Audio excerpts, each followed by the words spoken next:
এই দীর্ঘ 31 ঘন্টার অপারেশন শেষে আমরা শিশু সাজিদকে অচেতন অবস্থায় উদ্ধার করি। আমরা আসলে কিছুটা বাচ্চার নিথর দেহটা ধরার পরে আমরা একটু ইমোশনাল হয়ে গিয়েছিলাম কিছুক্ষণের জন্য। তারপরেও আমরা চেষ্টা করেছি দ্রুত হসপিটালে প্রেরণ করার। আমরা কিছুক্ষণ আগে জানতে পারলাম তাকে মৃত ঘোষণা করা হয়েছে। ইন্না লিল্লাহি ওয়া ইন্না ইলাইহি রাজিউন। আমরা আসলে বাবা মার কথা চিন্তা করছি তার, আমরা অবশ্যই তার পরিবারের প্রতি সমবেদী।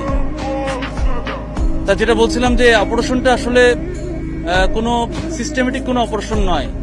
আগুন অথবা পানি থেকে ডুবে মানে উদ্ধার করা, আমরা যেসব সচরাচর যেসব অপারেশন করি এই অপারেশনটা একটু ভিন্ন।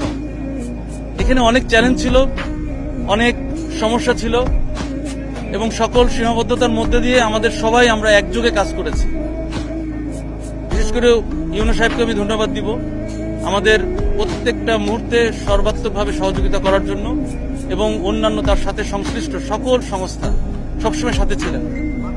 তা আমাদের এই অপারেশনটা সীমাবদ্ধতা ছিল যে এটা মানে জরুরি দ্রুত করাও যায় না, আবার একই সাথে শুরুতেই আমাদের একটু ইমোশনাল কারণে হয়তো ভুলটা হয়ে গিয়েছে। আমরা আসার আগেই ওনারা চেষ্টা করেছিলেন, এই চেষ্টাতে আসলে ওই সময় তার এই যে 8 থেকে 6 ইঞ্চির, আমরা বলছি 6 ইঞ্চি বাট আসলে এটা প্রথমে ছিল 8 ইঞ্চি, এই ডায়ার একটা ছোট ইসের মধ্যে যখন চেষ্টা করা হয় তখন কিন্তু অনেক মাটি পড়ে যায়, মাটি এবং খড়কুটো পড়ে যায় এবং বেশ পরিমাণ পড়ে যায়। আমাদের সার্চ ভিশন ক্যামেরা দিয়ে কিন্তু আমরা যখন দেখি আসার পরপরই তখন কিন্তু দেখা যায় শুধুমাত্র মাটি, তার কোনো অস্তিত্ব অথবা হাত মুখ কোনো কিছুই দেখা যাচ্ছিল না, খড়কুটো দেখা যাচ্ছিল।